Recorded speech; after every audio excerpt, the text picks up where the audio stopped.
네, 오늘 주신 하나님 말씀은 마태복음 6장 24절부터 34절 찾으신 줄 알고 함께 천천히 교독하도록 하겠습니다.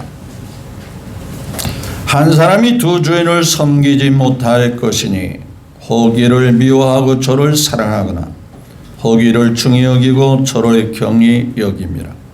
너희가 하나님과 재물을 겸하여 섬기지 못하느니라.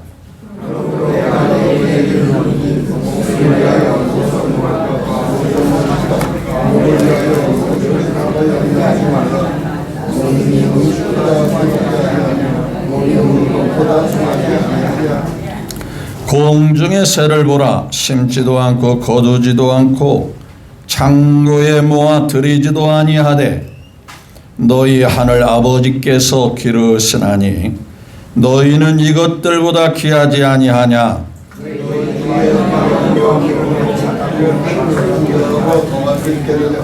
또 너희가 어찌 의복을 위하여 염려하느냐. 들의 백합화가 어떻게 자라는가 생각하여 오라. 수고도 아니하고 길쌈도 아니하느니라.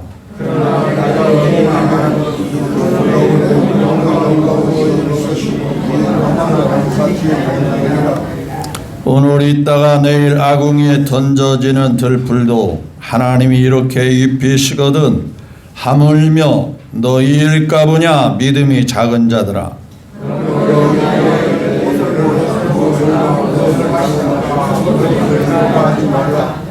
이는 다 이방인들이 구하는 것이라. 너희 하늘 아버지께서 이 모든 것이 너희에게 있어야 할 줄을 아시느니라.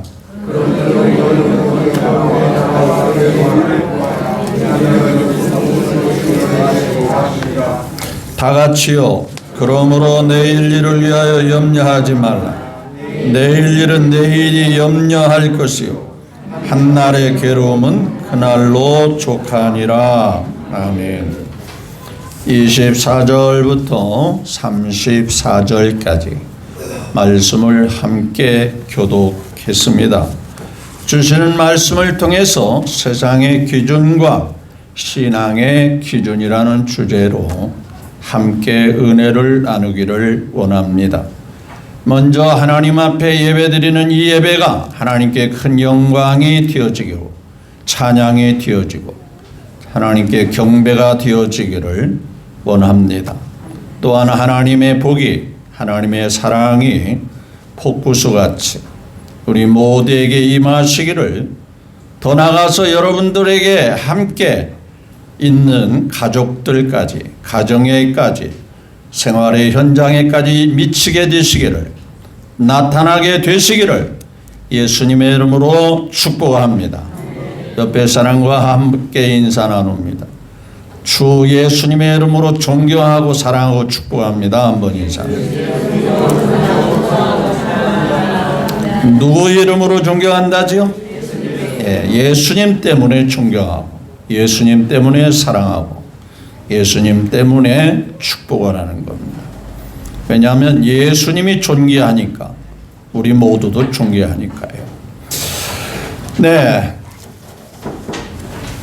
지난 시간에 말씀을 우리가 함께 나눴을 때 확신한 것을 끝까지 견고히 잡자라는 말씀을 드렸습니다.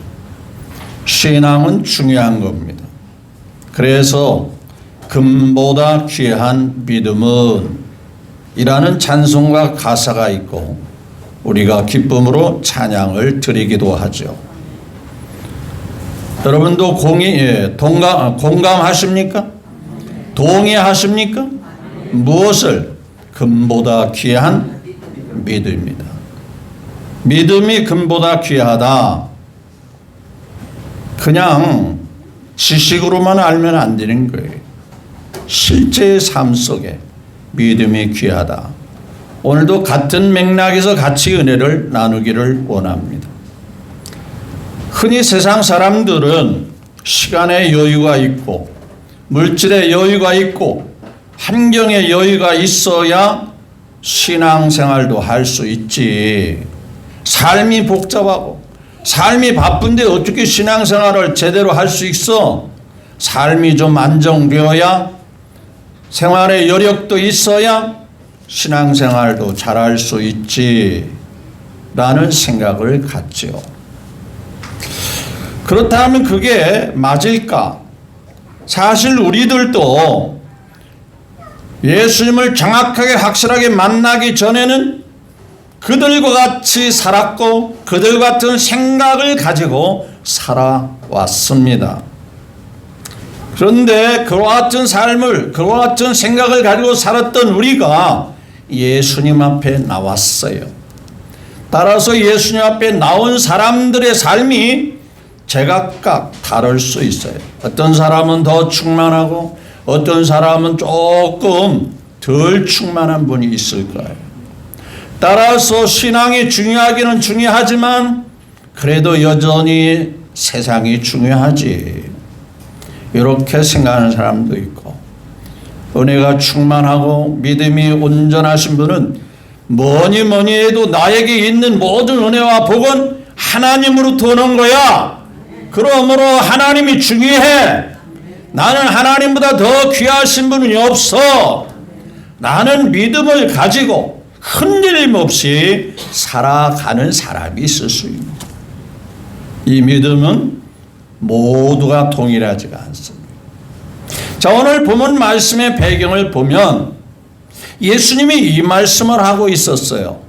너희 보물을 무엇입니까? 너희가 애지중지 여기는 그 물질이든 무엇이든 간에 그렇게 보물같이 여기는 그것을 너 자신을 위해 쓰지 말고 세상에 흠펑망펑 하고 싶은 대로 그냥 쓰지 말고 어디다 쌓아두라? 하늘에 쌓아두라. 보통 사람들은 이해할 수 없는 말씀이죠. 어렵게 벌어서 어렵게 소유한 것을 내가 나를 위해서 써야지, 우리 가족들을 위해 써야지, 그런 것을, 그 귀한 것을, 그 귀하게 여기는 보물을 하늘에 쌓아두라니 이게 도대체 무슨 말이야? 실제로 당시에 바리새인들이 그런 생각을 가졌었어요. 바리새인들은 돈을 좋아하는지라 이 말씀에 대해서 격한 반응을 보였어요. 아니, 사람이 어떻게 세상에 돈이 필요한데 그것을 하늘에 쌓아둘 수 있단 말이야 라면서 계속 예수님 앞에 꼬투리를 잡으면서 격한 반응을 보였습니다. 근데 이거에 대해서 우리는 명확하게 하셔야 되는 거예요. 여러분 기억하십시오. 오늘 여러 가지 주님이 비유로 말씀하셨지만 진정한 복은, 진정한 은혜는, 진정한 역사는 하나님께서 주셔야만 누릴 수 있다는 것을 믿으시면 아멘. 내게 있는 모든 것들은 하나님으로부터 온다는 사실을 명확하게 믿으셔야 하는 거예요. 뭔 말입니까? 뭔 말입니까? 내가 노력했지요. 내가 수고했지요. 내가 남보다 더 노력했지요. 물론 그 말도 틀리지는 않아요. 그런데 노력하는 그 자체도, 건강하게 한 그 자체도, 생활할 수 있는 그 환경도 하나님이 주셔야만 가능한 거예요. 여러분, 어떤 사람은 병들고 싶어서 병드나요? 어떤 사람은 실패하고 싶어서 실패하나요? 어떤 사람은 망하고 싶어서 망하나요? 마음대로 되지 않는 게 인생사지요.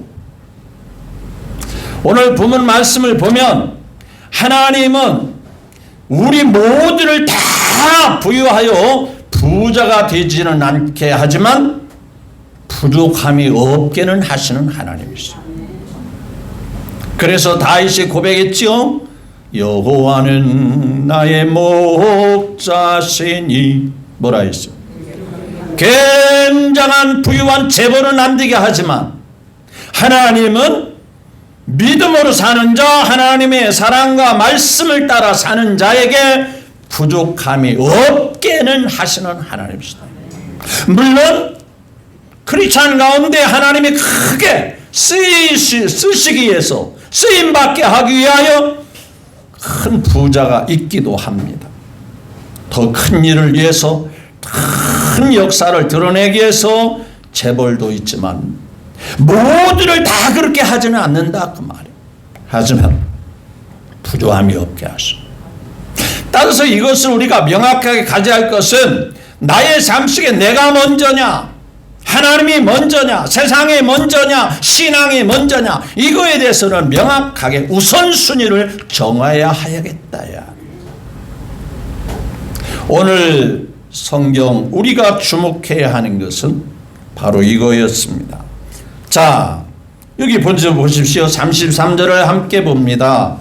자, 33절. 그런저 뭐라 했어요? 너희는 먼저가 무엇이래요? 그의 나라와 그를 구하라. 그리하면 이 모든 것을 너희에게 그냥 저절로 되는 게 아니라 내가 너희에게 더해 주시겠다라고 말씀하시는 거죠. 뭐가 먼저라는 거예요? 내가 먼저라는 거예요? 세상의 삶이 먼저라는 거예요? 너희가 먼저 해야 할 것이 우선순위가 뭐냐? 이것이 명확해야 된다.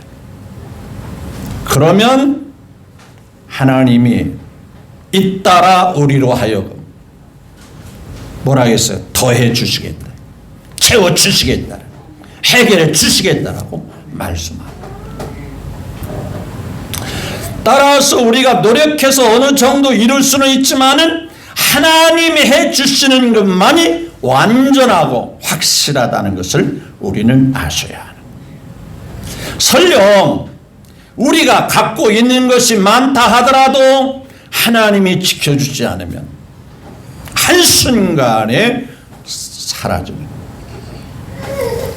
바람같이 사라져. 그 사례를 우리는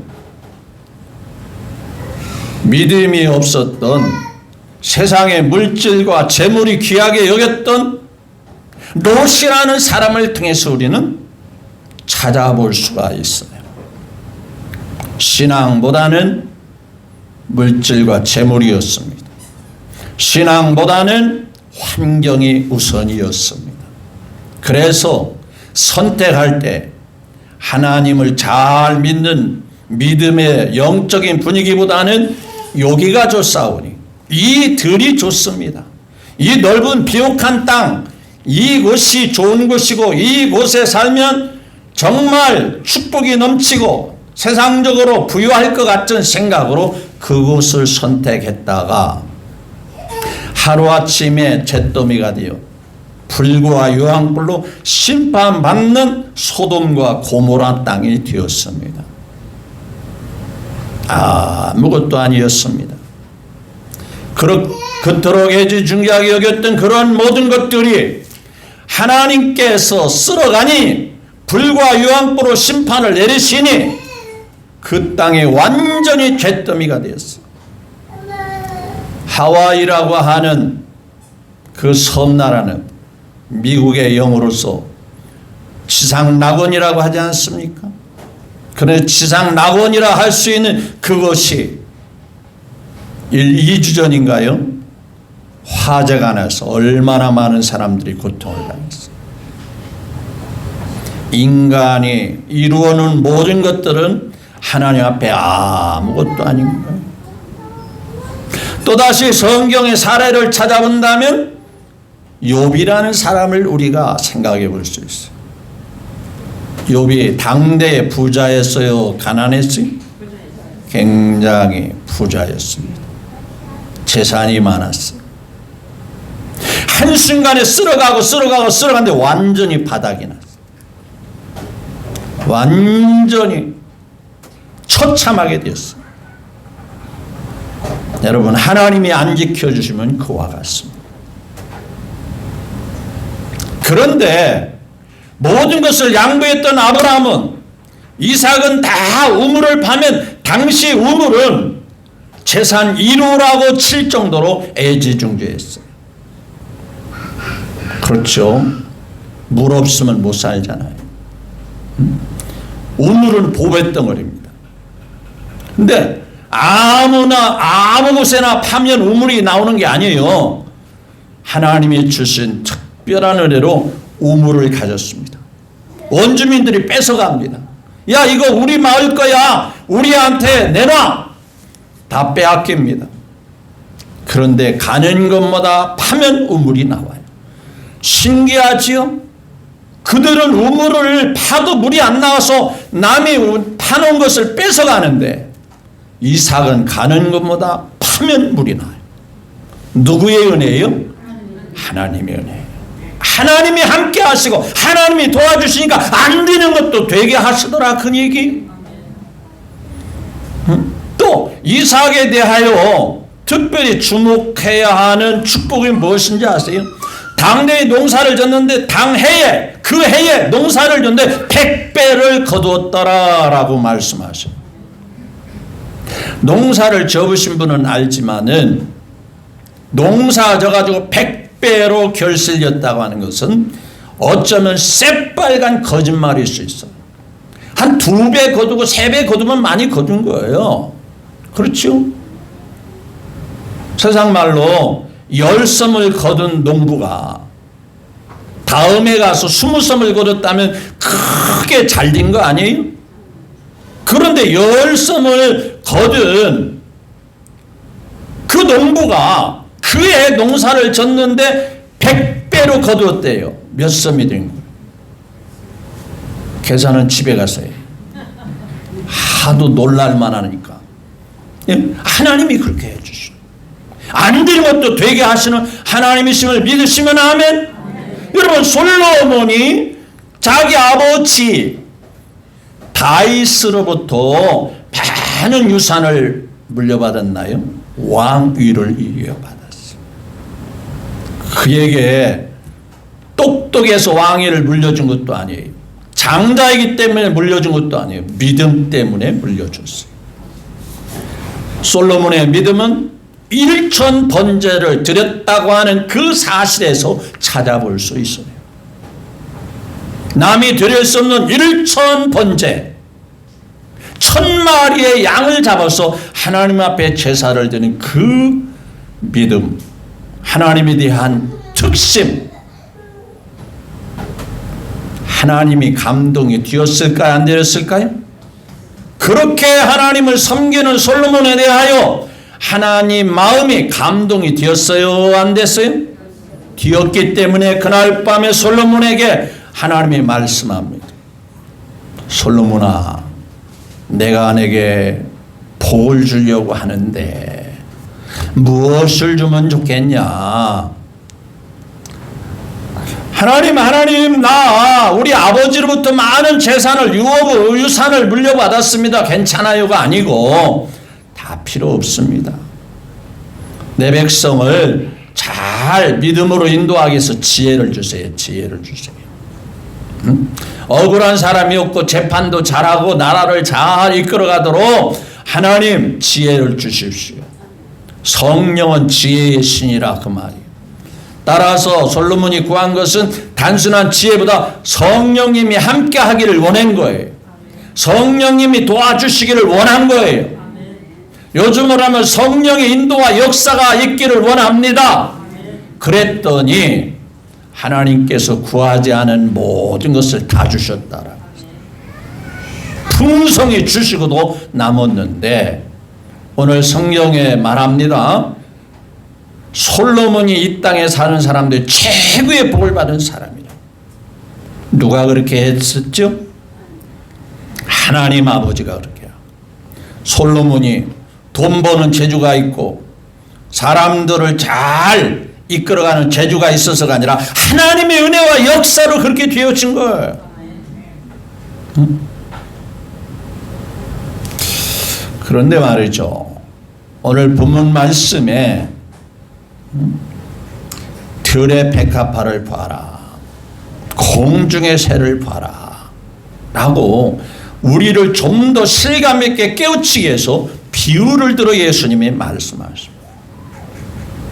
사람같이 막 새들이 농사 짓고 거두고 막 피땀 흘리고 막 노력하고 그래도 자연스럽게 때에 맞춰서 하나님이 먹이시고 다 채우시고 다 하나님이 주신 환경에서 다 살아가지 않지 않냐. 여러분, 우리가 볼 수 있는 꽃이 몇 종류나 될 것 같아요? 우리가 흔히 살면서 볼 수 있는 꽃이 코스모스, 무궁화, 호박꽃, 뭐 많지요. 여러분 다 먹고 나면 한 500종 됩니까? 지금까지 본 꽃 이름을, 꽃 종류를 다 꼽으라면 한 500종 될까요? 뭐 그런 사람도 있겠고, 아무리 봤다고 해도 100종 정도 꼽을 수 있어요. 근데 하나님이 지으신 꽃이 500종만 될까요? 제가 볼 때는 수천 종입니다. 그런데 그 꽃들이 한결같이 같아요? 틀려요? 신기하고 놀라운 꽃들, 아름다운 꽃들, 정말 보기 아까울 정도로 아름답고 멋있는 꽃들이 얼마나 많은지 모릅니다. 언젠가도 제가 얘기했습니다마는 매일마다 꽃 종류를 보내는 목사님이 있습니다. 아침에 꽃을 보면서 기쁘게 살아가라고 꽃을 찍은 사진을 매일 아침에 보내는, 그 꽃을 보면서 빙그레 웃으면서 야, 하나님이 지으신 솜씨가 놀랍구나.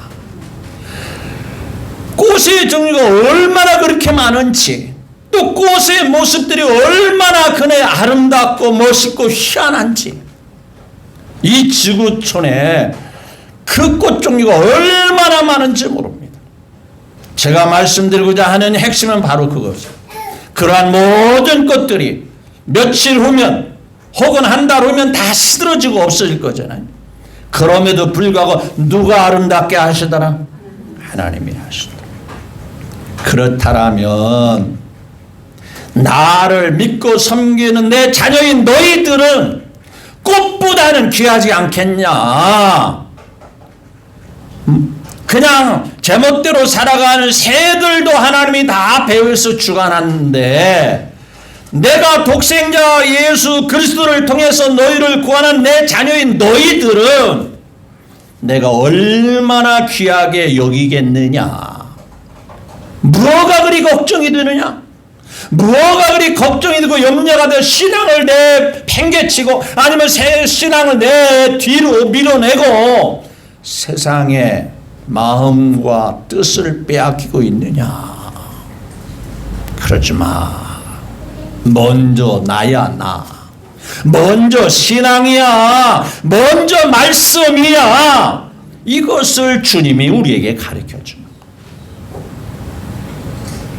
신앙을 우선순위로 여기라, 그 말이에요. 왜?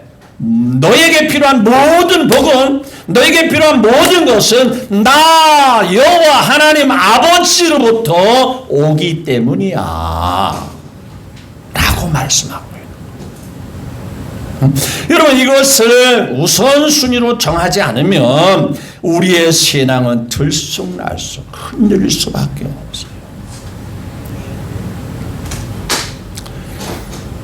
어느 글에 이러한 글이 기록이 돼서 소개합니다. 어느 농부가 소를 키웠어요. 물론 이 부부가 신앙생활을 하고 있었어요. 그런데 남편의 신앙 그다지 좋은 믿음은 아니었습니다. 부인의 믿음이 조금 귀하고 아름다운 믿음이었습니다. 소를 키우는 남편이 기쁜 모습으로 뛰어들어와서 여보 우리 소가 송아지를 낳는데 2마리 소를 낳았어. 송아지가 몇 마리를 낳았대요? 하나의 송아지는 깨끗하게 생긴 흰 송아지가 나왔고 한 송아지는 얼룩말이 나왔어. 세상에 우리 하나님이 이렇게 복을 주셨어. 그러니까 하나님 앞에 한 마리를 우리가 키워서 바치자.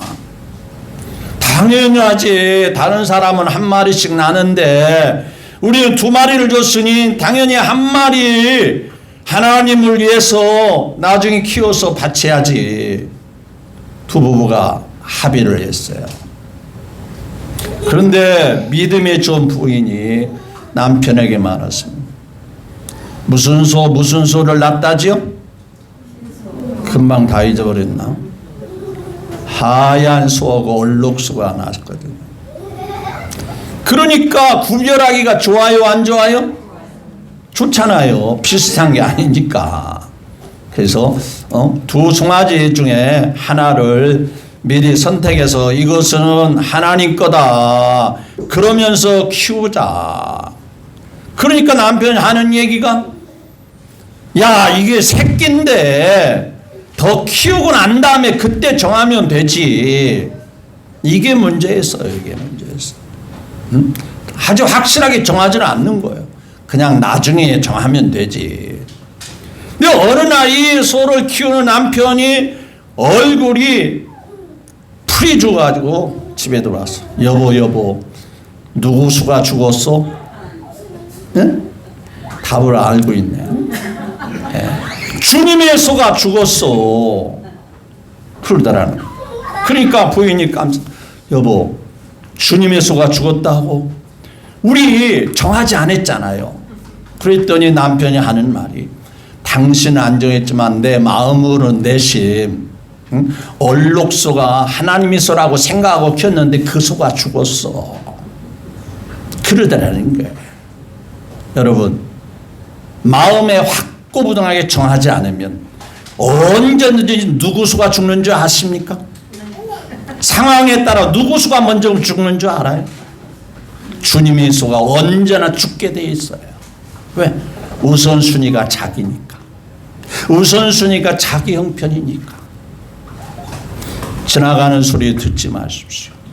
신앙이 확실하지 못하면 내 중심이 먼저입니다. 자기 생각이 우선이에요. 성경은 분명히 말합니다. 먼저 그의 나라와 의를 구하라. 그러면 진정한 복이, 진정한 모든 것들이 나 하나님으로부터 임하느니라. 무엇에 대하여 내일 일을 염려하느냐? 내가 너의 주인이야. 여러분, 저는 어렸을 때 이런 환경에서 잠시 잘할 때가 있었어요. 집안에 조금 여유 있는 집안에 머슴을 둘씩 셋씩 두고 농사를 짓는 그런 집들이 있었어요. 여러분, 집에서 일하는 이 머슴은 하루 일과가 뭔지 아세요? 자기가 뭘 책임지거나 자기가 고민하거나 걱정하지 않아요. 전부 다 누가 책임지고 누구의 지시만 따르면 되지요. 주인이 시키는 대로. 잠도 잘 자고 신경도 안 쓰고, 그런데도 불구하고 주인이 알아서 다 해결해 주죠. 여러분, 우리가 믿는 예수님을 우리는 종이라고 합니까? 주인이라고 합니까? 그래서 기도할 때 뭐라고 합니까? 주여 주여라고 하지요. 주인이시라는 얘기. 따라서 합시다. 예수님은 나의 주인이십니다. 믿으시면 아멘. 나의 생명의 주인, 나의 삶의 주인, 나를 책임져주는 주인. 그러면 누가 걱정해야 돼요? 누가 책임지셔야 돼요? 누가 책임질 것 같아요? 확실하죠? 그런데 우리는 내가 해결해야 된다고 생각하고 내가 먼저라고 생각하는 거예요. 이거 먼저 해결해야 주님을 위해서 할 수 있지 않느냐는 얘기. 보물을 하늘에 쌓아두니까, 아니 지금 쓸 것도 모자라는데, 지금 뭔가 생활할 것도 모자라는데 뭘 어디다 어떻게 할 거 있습니까? 그건 목사님 소리지요. 아니요, 성경은 그렇지 않습니다. 여러분, 주님은 우리의 것을 뺏어가려는 데 목적이 있는 게 아니에요. 믿음을 보시기를 원하십니다. 보리떡 5개와 2마리를 가진 어린아이가 감춰가지고 자기 혼자 먹었더라면 그 보리떡 5개와 물고기 2마리는 더 이상 다른 사람에게는 전혀 영향을 미칠 수가 없었어요. 자기 혼자 먹고 싶었겠지만 그것을 안드레의 손에 예수님 앞에 딱 갖다 놓았을 때 그 어린아이는 굶주렸을까요? 그 어린아이는 한 조각도 얻어먹지 못했을까요? 왜? 예수님이 다 가져갔으니까. 천만에. 저는 성경을 그렇게 보지 않습니다. 보리떡 5개와 물고기 2마리를 통해서 몇 명이 먹어요? 5,000명이 먹고도 어떻게 됐어요? 그렇다면 그 12바구니를 남은 거 실컷 배불리 먹고 남은 것이 12바구니가 남겼다고 그래요. 그러면 어린아이에게 야 너는 아무것도 가져가지 마라 그랬을까요? 너 때문에 네가 주님 앞에 내는 것 때문에 우리가 다 배불리 먹었어. 너 갖고 가고 싶은 만큼 다 가져가. 챙겨나면 안 해. 그러지 않았을까요? 야, 너 한 사람을 인해서 우리가 다 먹고 이렇게 남았어. 너가 가져갈 수만 있으면 얼마든지 가져가. 그러지 않았을까요? 이게 하나님의 역사예요. 그러니까 가져와라. 내가 그것을 통해서 일하겠다라고 할 때 주님이 뺏어가고 싶어서 그 얘기 했겠느냐는 얘기예요. 자, 그러면 또 다른 사례를 들어보겠습니다. 엘리야 시대에 사르바드에 있는 한 여인, 남편을 잃고 혼자 아이와 더불어 사는 솔로딘 여인이 있었지. 그의 3년 동안 계속 가물었어요. 농사를 져도 거둘 수가 없는 상황이에요. 따라서 3년 동안 계속 흉년이 들고 가물어가지고 식량이 다 바닥에 났어요. 그 여인 역시 가난한 여인인 까닭에 요즘으로 말하면 쌀통이죠. 쌀떡이죠.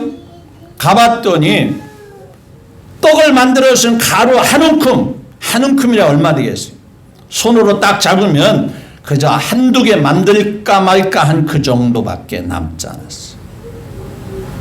그때 하나님의 사람 엘리야가 다가와서 말합니다. 여인이요, 집에 뭐 있습니까? 예, 아무것도 없고요.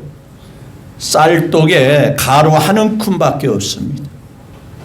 이게 마지막 식량이 될 것 같은데 이거 반죽해서 빵을 굽고 떡을 만들어서 아이와 먹으면 끝입니다. 그게 여인의 현실이었어요. 그런데 엘리야가 이렇게 말합니다. 하나님이 그러는데 하나님이 너보다 부유하고 부잣집도 있을 텐데 나를 너에게 보냈어. 하나님이 나를 통해서 네 가정에 복을 주신대. 부족함이 없도록 해 주시겠대. 그런데 먼저 네가 믿음 있는 것을 나한테 보여줘야 돼. 무엇입니까? 그 가루 한 움큼을 반죽해서 나를 먼저 먹게 해라.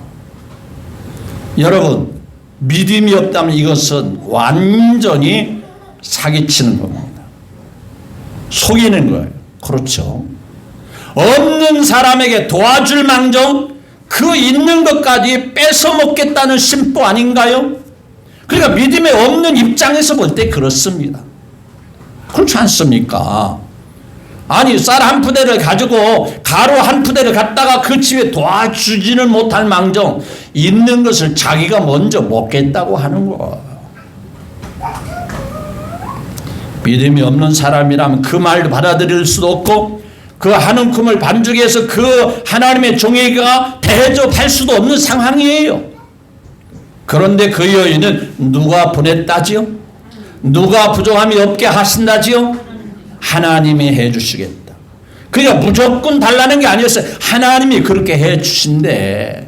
하나님이 그렇게 하도록 나를 보내셨어. 하나님이라는 말에 귀가 번뜩 띄어서 그러면 해야지요. 그리고 가서 가루를 반죽해 가지고 대접을 합니다. 그걸로 끝났다면 성경이 아니지. 그걸로 끝났다면 엘리야는 사기꾼이지. 그것으로 끝났다면 하나님의 말씀은 새빨간 거짓말이 될 수밖에 없지요. 그런데 신기하게도 가뭄이 끝날 때까지 그 통에 가루가 떨어지지 않아요. 계속 떨어지지 않아요. 먹으면 또 생기고 또 생기고. 세상에 그런 새빨간 거짓말이 어디 있어? 아니요. 하나님이 하시면 얼마든지 그렇게 될 수 있음을 믿으시면 아멘. 그게 하나님의 역사예요.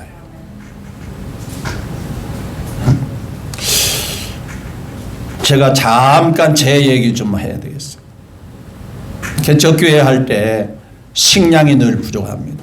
나오는 성미가 요즘은 뭐 성미 별로 잘 안 하시고 이렇게 하시는데 예전에는 성미를 식사 때마다 조금씩 이렇게 거두어서 목회자를 대접할 때가 있었어요. 성도가 많지 않을 때이기 때문에 항상 양식이 부족하고 아이들은 점점 무척 자라가고. 근데 시골에서 쌀 1년 먹을 것을 보내줬어요. 근데 가만히 생각해 보니까 1년 싸두면 어떻게 되겠어요? 1년 동안 싸두면 밥맛도 없어지고 어떻게 돼요? 또 벌러지가 생기잖아요. 지금이야 차가 있고 지금이야 뭐 지하철도 있고 버스도 노선도 많지만은 가만히 기도하다 생각할 때 이 쌀, 그 당시에 쌀은요 80kg입니다. 집으로 짠 가마니라고 있어요. 가마떼기 들어보셨어요? 지금은 마대 자루지만은 옛날에는 가마니로 보내요. 그걸 보내가지고 먹으라고 싸놓고 먹으라고 워낙 힘들고 어려우니까 그것을 끙끙거리며 버스에 실어가지고 어디 가냐면요 저 봉천동 달동네에 맹인 목사님이 있었어요. 맹인들을 데리고 목회하는 목사님이 있었어요. 가보니까 아무도 없더라고요. 그냥 슬쩍 놓고 왔어요. 그런데 말이죠, 지금까지 신기하게 쌀만큼은 떨어지지 않도록 하나님이 채워주셔요. 그때 하나님 앞에 부족했지만 없는 가운데 했지만 하나님께서 그 마음을 하시고 다른 건 몰라도 식량만큼은 틀림없이 떨어질 때만 되면 하나님이 채우시고 하나님이 또 하나님이 갖다 먹게 하시고 심지어는 서민들에게 주시는 어려운 분들에게 주시는 그것까지 목사님 갖다 드세요. 교회에 갖다 필요한 데서 그렇게 청중에서 너무 감사한 마음이 늘 있습니다. 아, 이 모든 것들이 배후에서 하나님이 하시는구나. 여러분 기억하십시오. 하나님이 기억하시고 갚아주신다면 틀림없이 맞춰서 부족함이 없도록 역사해 주시는 하나님이심이 믿어지면 아멘. 너희는 먼저 그의 나라를 구하라. 먼저가 무엇인 줄 아느냐? 네가 먼저가 아니야. 내게 필요한 모든 것은 내가 도와주셔야 돼. 너 출세하고 싶어? 너 성공하고 싶어? 내가 도와줘야 돼. 네가 아무리 출세해도 너 건강하지 못하면 되다가도 안 되잖아. 내가 지켜줘야 되는 거야. 이게 하나님의 말씀이에요. 우선순위를 정하셔야 돼요. 언제나 상황에 따라서 주님의 뒷전으로 밀리는 주님의 소가 죽는 격이 돼서는 안 되겠다라는 거예요. 무엇을 먹을까? 무엇을 빌까? 진정으로 하나님이 나의 삶의 주인이 되심을 믿으신다라면 때마다 일마다 도와주신다는 히브리서 4장 16절 이하의 말씀을 믿으시면서 그래 때마다 일마다 도와주시는 나의 주인 되시는 선한 목자 예수님, 다윗이 고백하기를 부족함이 없도록 하신 그 하나님, 그분이 나의 삶을 나의 가정을 책임져 주신다, 이끌어 주신다는 소망을 가지고 혹 지금까지도 그렇게 살아오셨지만은 앞으로도 주님이 먼저고 신앙이 먼저고 하나님의 뜻을 순종하는 게 먼저임을 기억하면서 그렇게 살아가신다라면 틀림없이 대단한 두각을 드러낸 사람이 되지는 않게 하겠지만 혹 그렇게도 할 수도 있겠지만 부족함이 없도록 순간순간 지켜주시고 돌봐주실 것이므로 이 은혜와 이 역사가 앞으로도 계속 여러분들에게 있게 되시기를 주 예수님의 이름으로 축복합니다.